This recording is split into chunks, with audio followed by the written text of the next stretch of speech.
Buenos días y bienvenidos a un nuevo programa de La Voz del Faro. Hoy tenemos con nosotros al diputado de Caballas, Juan Luis Arosti. Juan Luis, buenos días. Hola, buenos días. Bueno, ha habido muchas novedades en los últimos días, las últimas semanas, pero me gustaría empezar por lo más novedoso. Y es el auto de la jueza del caso en Vicesa. Ustedes también han comparecido. Y a pesar de que en este procedimiento sigue adelante la acusación contra el máximo responsable de Caballas, que es Mohamed Ali, ustedes siguen manteniendo de que no va a presentar su dimisión. Bueno, a mí me parece que las decisiones tienen que ir acompañadas siempre de argumentos y de razones, ¿no? Y yo decía en rueda de prensa hace poco, cuando explicamos nuestra posición, que este auto no cambia sustancialmente lo que Caballas pensaba y, por lo tanto, su posición política, ¿no? Pero yo entiendo perfectamente que hay una inercia, ¿no?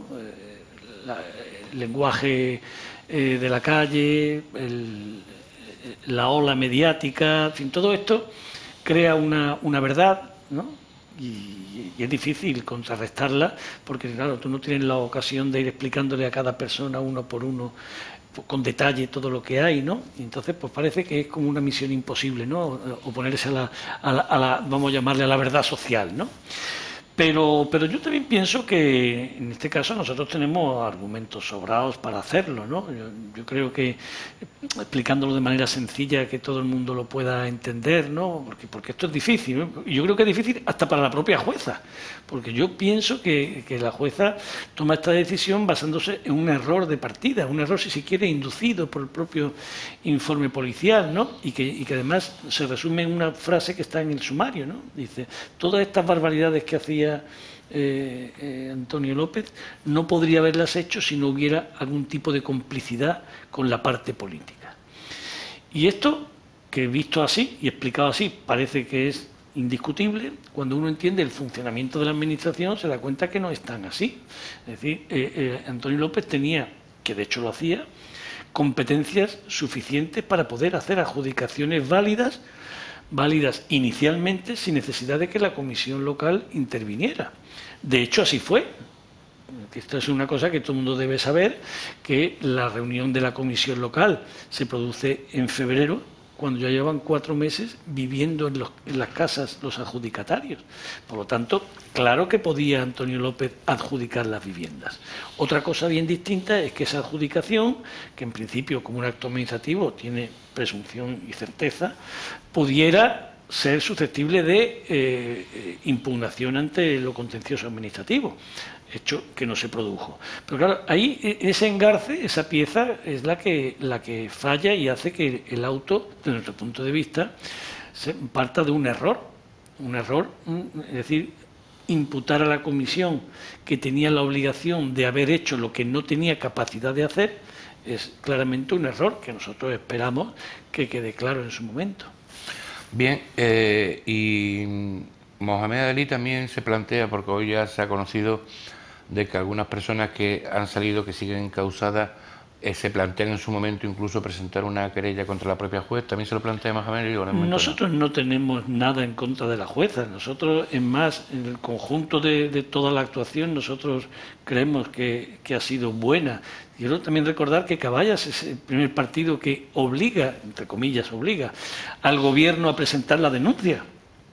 Cuando se ve, cuando aparece la lista fantasma y se pone al descubierto la barbaridad que estaba pasando en vivienda, ahí había algunos partidos que se pusieron de perfil y miraron para otro lado, el gobierno que dudaba y Caballas que decía, no, esto tiene que acabar en los juzgados y esto hay que aclararlo. Eso no nos hemos ni arrepentido, ni nos parece mal, nos parece bien. Eso no quita que la jueza no pueda cometer un error, que es lo que nosotros pensamos. Nosotros no pensamos que la jueza ha hecho esto de manera malintencionada o prevaricando o haciendo esto, no es nuestra posición, no lo pensamos, ¿no? Sí pensamos que ha cometido un error como comete cualquier persona, ¿no? Además, un error que tiene, como te digo, hasta una lógica sin conocer muy bien el funcionamiento de todas estas cosas, ¿no? Decir, bueno, ¿cómo puede una sola persona hacer tantas barbaridades sin que nadie entre comillas, le llame la atención?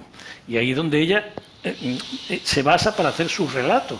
es parte de un error. Pero nosotros no tenemos esa intención ni de querellarnos, ni además no consideramos que haya habido mala intención. Lo que pasa es que también hay cosas que son tan llamativas, por ejemplo, ¿no? que le obligan a uno no a sospechar, pero sí a dudar.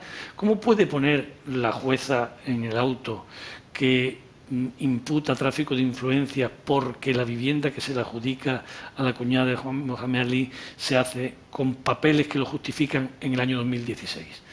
Esto es difícil entenderlo porque esto es demostrablemente falso. Hay cosas que interpreta uno, cosas que uno no puede dudar, uno puede verlo de otra forma diferente, pero hay cosas que son radicalmente y fehacientemente falsas. Entonces, una de dos: o a la jueza se le ha dado una documentación mal, o es incomprensible, ¿no? Eso es lo que quizá te hace dudar, ¿no? Yo no voy a decir la palabra sospechar porque nosotros de momento ni tenemos elementos de juicio para decirlo, ni queremos sospechar porque sería bastante, no sé cómo llamarlo, ¿no? Dice que aquí hay una mano negra, ¿no? Nosotros no queremos... por eso digo que hay que diferenciar un poco los lenguajes de la calle, del ámbito jurídico, del ámbito político. Nosotros queremos ser en eso muy escrupulosos. A mí cuando sale el caso en Vicesa, a mí me contaban en la calle que esto era una movida organizada por parte del Partido Popular para desgastar a Juan Vivas y a su gobierno. Claro, no se puede creer esas cosas, porque entonces no terminaríamos nunca, ¿no? La gente tiene toda la libertad del mundo para decir lo que quiera y entonces se dicen a veces barbaridades, ¿no? Nosotros en eso estamos intentando mantenernos en los términos justos, ¿no?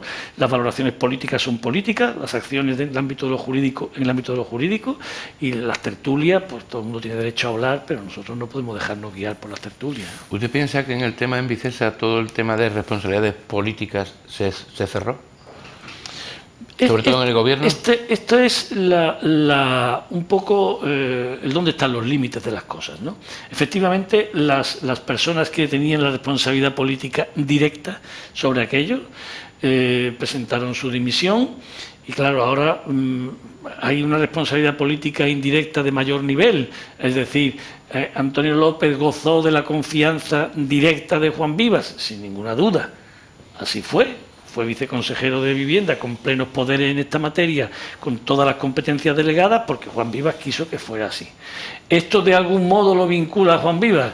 Esta es una duda que nunca ha estado resuelta, porque claro, la responsabilidad de Juan Vivas, pero también del grupo del Partido Popular que apoya y del gobierno que apoya esto, y se convierte en una cadena en la que es difícil decir dónde se para, ¿no? El Partido Popular presentaron su dimisión 2 personas. Juan Vivas tiene una responsabilidad desde el punto de vista político en un error en el nombramiento de esta persona. Yo supongo que será un error, ¿no? Yo no tengo ninguna pista, ningún indicio que me haga pensar que Juan Vivas nombraba a Antonio López de cargo de confianza sabiendo que hacía cosas de esta naturaleza, ¿no? Yo no lo sé, es muy difícil. Bien, pasando a otro tema que también ha estado en candelero en las últimas semanas, que es el tema de los MENA. ¿Se está estigmatizando a los MENA en Ceuta por parte del gobierno? De una manera brutal e injusta. El gobierno, yo lo que le achaco, yo pienso que en política, la gente que se dedica o nos dedicamos a la política, tenemos que tener claro cómo funciona esto, ¿no? Si no lo tenemos claro y a la primera de cambio nos zarandean, mal vamos, ¿no? El problema de los MENA es un problema, sin ninguna duda. Es un problema serio, de difícil solución, sobre todo porque hablamos de personas y de personas vulnerables. Lo que uno no puede hacer, y es lo que yo le achaco al gobierno, es dejarse amedrentar por las corrientes de opinión contrarias a los principios democráticos. Esto es lo que no se puede hacer. Hay mucha gente que puede pensar que los MENA tienen que desaparecer de Ceuta como sea. Me parece bien. La opinión de la gente es libre. Hay gente que puede pensar que hay que hacer lo posible para... Todo eso está muy bien, pero aquí hay unos ámbitos que hay que respetar. En el ámbito político, la ciudad tiene unas competencias, las tiene que ejercer, y entre ellas está la tutela de los menores. Esto no es discutible.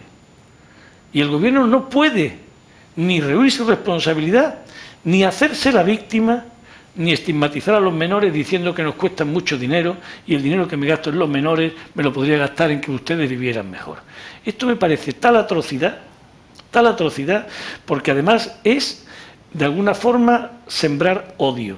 Y además, para llegar a ninguna parte. Porque independientemente de lo que uno pueda creer o pueda pensar, las leyes hay que cumplirlas. Y las competencias de menores están reguladas por ley y el gobierno... ¿Usted piensa que el gobierno no lo está cumpliendo? ¿Sus obligaciones? No está cumpliendo sus obligaciones. El gobierno no puede, porque no ha querido hacerlo, no tener ni un solo centro, ni una sola infraestructura dedicada exclusivamente a esta materia. Eso es una dejación de funciones. Y tienen un edificio que se improvisó, que se pensó para otra cosa, que no reúne requisitos y que se improvisó, quiero recordarlo, porque el fiscal ordenó al gobierno sacar a los niños de un chalet, no en precario, vergonzoso, donde estaban hacinados. Pero el gobierno en 20 años no ha querido asumir su responsabilidad y es tener las infraestructuras adecuadas para cumplir sus funciones. Y una residencia de menores donde se les atienda con la dignidad que merecen y con lo que la ley exige es una responsabilidad exclusiva del gobierno que tiene que cumplir. Es que no vale decir, es que me cuesta dinero. Es que, y traslademos esto a cualquier otro ejemplo. Imaginemos que el gobierno decide quitar el cuerpo de bomberos, porque dice que le cuesta mucho dinero. Pues usted tiene una obligación legal de disponer de un servicio de extinción de incendios y salvamento. Tiene la obligación legal, no puede usted renunciar a eso. En el mismo término. Entonces el gobierno no puede, que es lo que está haciendo, y es con lo que yo discrepo radicalmente, no puede, para no asumir sus responsabilidades, basarse en una corriente de opinión pública contraria a la permanencia o existencia de los MENA en nuestra ciudad. Esos son otros ámbitos de discusión que el gobierno debería saber separar y discernir. El gobierno puede plantear, nosotros queremos y creemos que es bueno que haya unos convenios para que esta población se pueda distribuir entre otras comunidades autónomas. Es una medida acertada. Nosotros creemos que habría que buscar mecanismos, todo eso está muy bien.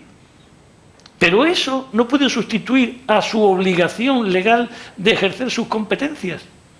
No puede escudarse en que hay cosas que se podrían hacer para no hacer lo que tienen que hacer. Por lo tanto, el fenómeno de los MENA requiere, primero, cumplimiento de las obligaciones legales.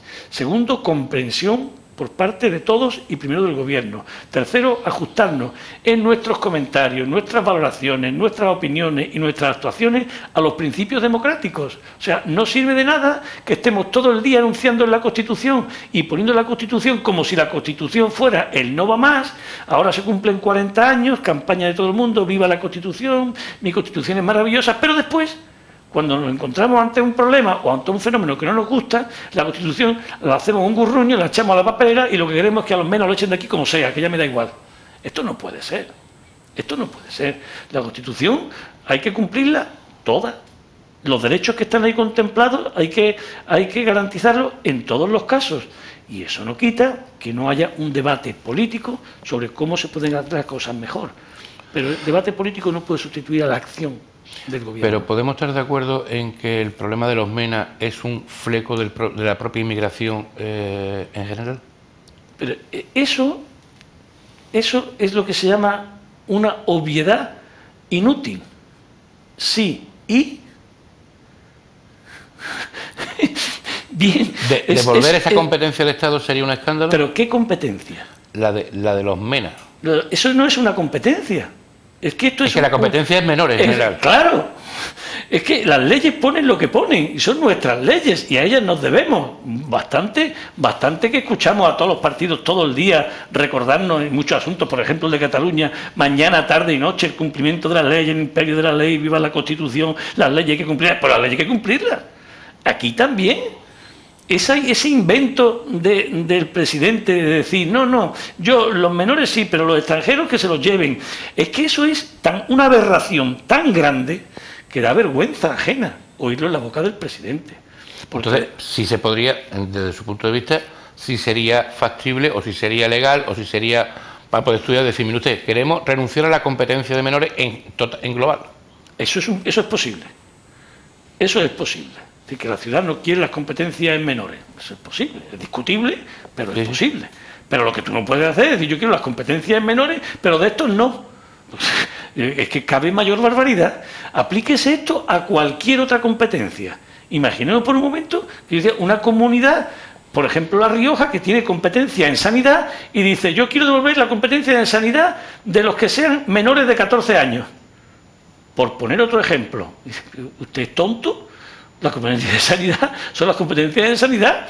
Usted puede discutirla o asumirla, pero lo que no puede es trocearla y con esto sí me quedo, con esto no me quedo, esto me gusta, esto me parece mal. Esto es que es ridículo. Pero lo peor de ese ridículo es que lo diga un presidente de la ciudad. ¿Y por qué? Porque eso transmite una cierta a la gente. Dice, si lo dice el presidente será una cosa posible. Puede ser hasta una buena idea. Claro, está alimentando una expectativa falsa basada en ilegalidades que crean confusión y desánimo entre la gente. Cosa hay que decirla, eso no es posible. Ceuta tiene la competencia en menores asumida y la tiene que ejercer. Ahí termina su obligación. Dice, bueno, es que estos menores provienen por temas de inmigración. Sí, eso es verdad. ¿Y qué pasa? ¿A dónde nos lleva esa verdad? ¿A alguna conclusión? A ninguna. Entonces, no se pueden difundir mensajes que uno no puede después completar en su razonamiento, ¿no? Que es lo que están haciendo. ¿Y por qué no le gustaban a ustedes esos iglús que han comprado la ciudad? No, a mí no es que no me gusten los iglús. Las cosas no se pueden sacar de contexto. Yo lo que pregunto es, tenemos un problema de saturación del centro, que no es exactamente de saturación del centro. El centro está saturado porque está en obras. Entonces hay unas plantas que no se pueden utilizar. Habría que preguntarse por qué ese centro está en obras y por qué no se ha hecho otro. El proyecto está hecho hace 6 meses. Hace 6 meses la ciudad tiene un proyecto para la construcción de un centro cerca de la parcela de Mendizábal, por un importe de 7 millones de euros, que ha sacado deliberadamente del plan de inversiones. Por lo tanto, no se piensa construir el centro. Bien, entonces se arregla uno, que es una improvisación hecha para otra finalidad. No se ha atendido su conservación convenientemente, se han hecho las cosas mal y ahora, como está en obras, no caben los niños. Entonces estamos ante una emergencia. Hay que buscar una solución. Y los propios servicios técnicos del ayuntamiento tienen una solución, que a mí me parece magnífica. Vamos a pedir al obispado que nos ceda la residencia de Nazaret.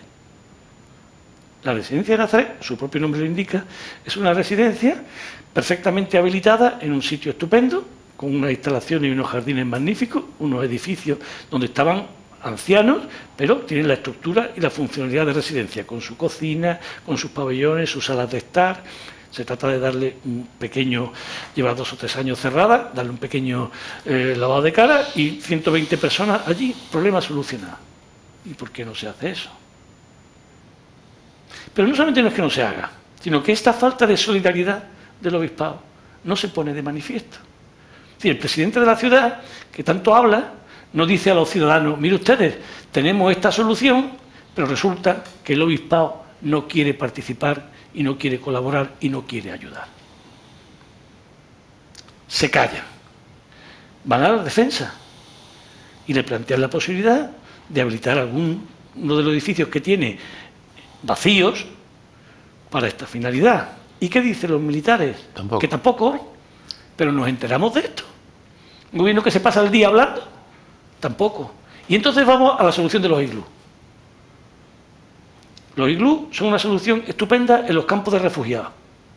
Claro que es mejor estar metido en un iglú que al raso, en unas situaciones de inclemencia del tiempo, de frío, de lluvia, de sol o de lo que sea en un desierto en Siria.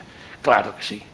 Eso es lo que se corresponde con una ciudad moderna del siglo XXI que tiene, yo voy a decir algunos edificios, ¿no? Podría seguir.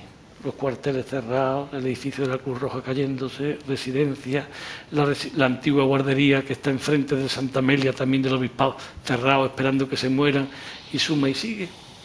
Tenemos que contratar por 1,5 millones de euros unos iglús con una estampa y una imagen de campo de refugiados de guerra. Esa es la imagen de la Ceuta moderna y turística que vamos a nosotros a promocionar. Hombre, yo los iglús como último recurso, si no se puede hacer otra cosa, pero es que sí se podía haber hecho otra cosa. Y eso es lo que nosotros criticamos. Aquí no se puede estar todo el día presumiendo de, y luego cuando llega la hora de la verdad, todo el mundo echando el culo atrás, ¿no? O sea, la Iglesia, lo que la Iglesia representa, puede volver la espalda a esta realidad hasta ese extremo de negarse. Yo quiero recordar que aquí en Ceuta, cuando había mucha incomprensión frente a la inmigración y no había ni siquiera un CETI, los inmigrantes estaban en la iglesia de África y los alimentaban los curas. Forma parte de su ADN. En estos momentos, ¿se puede tolerar y consentir que la Iglesia responda de esa manera ante una necesidad? Con un edificio que tiene cerrado. No se le está pidiendo ni siquiera que lo acojan en su seno, sino en edificios cerrados. Están tapiadas las ventanas, inutilizados, cerrados a cal y canto, viendo un problema. Y esta es la respuesta. Eso es lo que a nosotros nos indigna. Pero nos indigna más que el gobierno a esto no le haya dado la respuesta adecuada y se convierta, por lo tanto, por su silencio, en cómplice de la Iglesia en no dar una solución digna y decente a estos chavales y chavalas que en estos momentos tienen un problema. Y al final, después de agotar todas las posibilidades, tendremos que recurrir a los campamentos de refugiados. Eso es lo que nosotros criticamos. Usted, en ese periodo de reflexión que abrió el presidente Viva para decidir si se presentaba o no a las elecciones, ¿usted ha dudado en algún momento que no se iba a presentar? Yo creo que desde el primer momento lo dije y lo digo ahora. Yo tengo la certeza de que si el presidente Vivas se ve con capacidad de ganar las elecciones, se iba a presentar. Él, esto que hace le gusta y se siente bien. Tampoco hay muchos motivos para que no se presentara, ¿no? Desde el punto de vista estrictamente personal. Desde el punto de vista político, yo creo que el Partido Popular no cuenta con nadie capaz de sustituir a Viva a corto plazo. Pues, si se quiere, es un fracaso, ¿no?, del propio partido, que no sea capaz durante todo este tiempo de haber contado con personas con la capacidad de liderazgo o de prestigio suficiente para sustituir al presidente. Por lo tanto, el Partido Popular se encuentra con que no tiene un recambio aceptable. El presidente Viva se encuentra bien, él se encuentra bien, lo normal. Yo siempre he visto normal y siempre he pensado que se iba a presentar, salvo que las encuestas le dieran como un claro perdedor. En ese caso, él pensaría: no voy a manchar mi trayectoria de mayoría absoluta, impecable, histórica e inigualable, yéndome por la puerta de atrás con una derrota humillante. Ese escenario sí que lo hubiese a él detraído de presentarse, cualquier otro no. ¿Usted piensa que el objetivo de la oposición en global para las próximas elecciones es que el PP no saque mayoría absoluta? O sea, siempre, o el PP, ¿usted le da al PP por lo menos como ganador de la elección, aunque sea por minoría mayoritaria? Sí, yo creo que ese es el escenario previsible. Un PP a la baja y todos los demás repartirnos las migajas. Ese es el escenario habitual y es el que creo que se va a producir también. Yo creo que entre los partidos de la oposición no hay un convencimiento de poder ganar las elecciones. Yo creo que por la forma en que se mueven, yo creo que los partidos de la oposición, siempre lo he dicho, competimos más entre nosotros por ver quién se gana al otro de entre nosotros que realmente por tumbar al PP. Es la impresión que me da por la forma en que se comportan todos los partidos políticos, ¿no? Entonces, bueno, pues si en vez de IC nos puede robar votos a Caballas, si Caballas se los puede robar al PSOE, si el PSOE lo puede robar al otro, ahí está nuestro juego, ¿no? A mí me parece lamentable. Esto lo he dicho en muchas ocasiones. ¿Caballas va a ir en solitario a las elecciones? Pues casi con toda probabilidad. Nosotros tuvimos una asamblea, en aquella asamblea valoramos la situación, veíamos que el PP puede perder la mayoría, que hay una posibilidad ahora real de alternancia, y nosotros pensábamos que esa alternancia real pasaba por una confluencia de todas las fuerzas que están en el otro lado, ¿no? Y así lo propusimos abiertamente, ¿no? Nosotros creemos y estamos dispuestos a las confluencias, pero en Ceuta es muy difícil. En Ceuta es muy difícil porque no hay una visión de conjunto ni una visión de futuro de la ciudad, ¿no? Aquí todo se juega al corto plazo y desde mi propio interés particular. Y entonces, pues claro, esa confluencia no ha podido cuajar. Por tanto, pues casi con toda probabilidad, porque en política siempre puede haber cambios, ¿no? La política no deja de ser la voluntad de las personas y la voluntad de las personas es cambiante. Entonces puede haber algún cambio, pero yo ya no lo percibo. Quedan para votar, no llega ya a 6 meses, para votar. La campaña electoral es antes, con las vacaciones de Navidad de por medio, estamos prácticamente en elecciones. Es difícil que pueda haber cambio y iremos en solitario. ¿Le preocupa la aparición en Ceuta de partidos como Vox? No, a mí no me preocupa la aparición. A mí lo que me preocupa es que el concepto de extrema derecha se extienda, ¿no? En la forma que sea. Vox no tiene muchas posibilidades de ser cuantitativamente importante, pero sí está produciendo una cosa, y es que está, de alguna manera, reforzando toda la extrema derecha que estaba en minoría o silente dentro de los partidos llamados de centro derecha, fundamentalmente del Partido Popular. Evidentemente, ¿se está radicalizando el discurso del PP por tema de Vox? Por temor o con la intención de recuperar votos, o porque la gente de extrema derecha que está dentro del PP se siente ahora con una mayor comodidad a la hora de poder expresar esas ideas, ¿no? Entonces, claro, evidentemente hay una cierta radicalización del Partido Popular a nivel nacional, pero en Ceuta se nota mucho. Aquí quieren repescar. Claro, el fenómeno se ha ido de alguna manera se ha ido intensificando, ¿no? La derecha extrema estaba en Ciudadanos, ahora aparece Vox, que 2 huevos duros más, y entonces, pues claro, hay que ir, pues de alguna manera, haciendo lo posible para recuperar a todo ese electorado que vuelva a las faldas del PP, como decía el propio Aznar. ¿Cómo se consigue que la gente que hoy pueda dudar, flirtear o ya estar en Ciudadanos y el PP vuelva al PP? Pues el PP tiene que demostrar que ellos también le dan lo que piden. ¿Y qué es lo que piden? Pues toda la ideología esta de extrema derecha, que no es más que la antidemocracia, es decir, es volver al pasado, volver al germen de la extrema derecha, no es más que basarse en la idea de que las personas no somos iguales y que como no somos iguales, cada uno tiene que tener un tratamiento diferenciado. Unos una cosa y otros otra. Unos bien y otros leña al mono. Ese es el discurso que está calando ahora, o que está de alguna manera recuperando el PP para evitar que tenga más fugas, ¿no? Estamos llegando al final del programa. Yo no quisiera terminar sin hacer una pregunta. Desde la llegada de Pedro Sánchez al gobierno, ¿usted ve un cambio en política nacional global diferente a la del Partido Popular?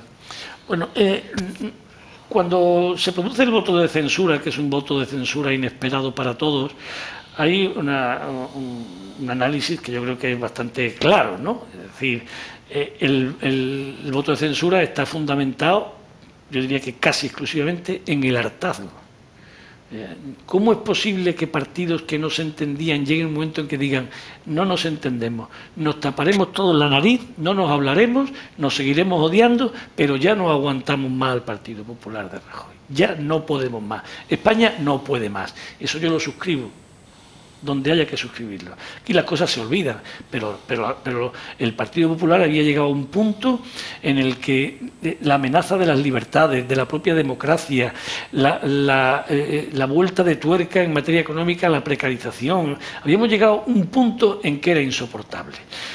Se cambia esto, pero siendo consciente de que hay muchísimas limitaciones. No hay una mayoría parlamentaria cohesionada que pueda garantizar una política diferente. Sí se pueden hacer cosas, pero hay que partir de la humildad y la modestia de quien no tiene mayoría parlamentaria. Entonces se pueden hacer cosas, y algunas se van haciendo con mucha dificultad, con mucho esfuerzo, con poco recorrido, es verdad, pero yo siempre lo he pensado y lo he dicho así.